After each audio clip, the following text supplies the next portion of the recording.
ධම්මපදයෙන් ජීවිතයට මනෝ පුබ්බන් ගමා ධම්මා මනෝ සෙට්ටා මනෝමයා මනසාචේ පසන්නේන බාසතිවා කරෝතිවා තතෝනං සුඛ මන්වේති ඡායාව අනපායිනි. චෛතසික ධර්මයෝ සිත පෙරට කොට ඇත්තාහ. සිත ශ්‍රේෂ්ඨ කොට ඇත්තාහ. සිතින්ම උපදින්නාහ. ඉදින් යමක ප්‍රසන්න සිතින් යමක් කියයිද කරයිද ඒ හේතුවෙන් සැප එකී පුද්ගලයා අනුවෙයි.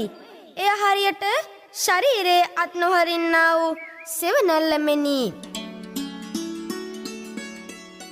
හොඳයි සුපින්වත්නි, මෙම ධම්මපද යමක වර්ගයේ තිබෙනා වූ ගාථාවෙහි මේ ගාථාව බුදුන් වහන්සේ දේශනා කරලා තිබෙන්නේ සවැත් නුවර ජේතවනාරාමේදී මට්ටකුණ්ඩලී දිව්‍ය පුත්‍රයාට.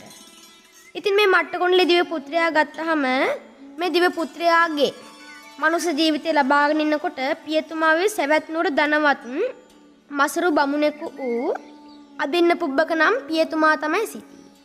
ඉතින් මේ පියතුමාට හිටපු එකම පුතා තමයි මට්ටකුණ්ඩලී. මේ පියතුමා කොච්චර ලෝභද කියනනම් පුතාට හරි හැටි කන්නවත් ලබා දුන්නේ නැහැ. අවසානයේ කන්න නැතුව පුතාට අඳින්න වස්ත්‍රත් හරියට ලබා දෙන්නේ නැහැ. තමන්ගේ කියලා හිතන්නේ. එච්චරටම ලෝභයි. ඉතින් ඔහොම කාලේ ගත වෙලා මේ පුතාට අවුරුදු 16ක් පමණ වෙනකොට පාණ්ඩු නම් රෝගයෙන් මේ පුතා අතිශයින් උත්සන්න වුණා, බොහොම අමාරු වුණා. ඊට පස්සේ දැන් පුතා මරණාසන්න මොහොතේ ගෙදර තියාගත්තේ නැහැ. මොකද ගෙදර තියාගෙන ඉඳලා නැති වුණොත් එන මේ මලගම් බලන්නේ අය පුතාව දකින්නකොට මේ වගේ වස්තුව සම්භාරයේ දකීවි කියලා හිතලා පුතාව ගෙදර එලිපත්තේ තියුවා. ඉතින් ඔහොම අවසාන මොහොතේදී බුදුන් වහන්සේගේ මහා කරුණාවට සමවැදලා බුදුන් වහන්සේ දැක අද මම මේ මට්ටකුණ්ඩලී නම් පුත්‍රයාට පිහිට වෙන්න ඕනේ. එහෙම වෙලා බුදුන් වහන්සේ මේ මට්ටකුණ්ඩලී නම් බමුණු පුත්‍රයාගේ ඉදිරියේ සවනක් ගණ රැස් වලින් යුක්තව පෙනී හිටියා.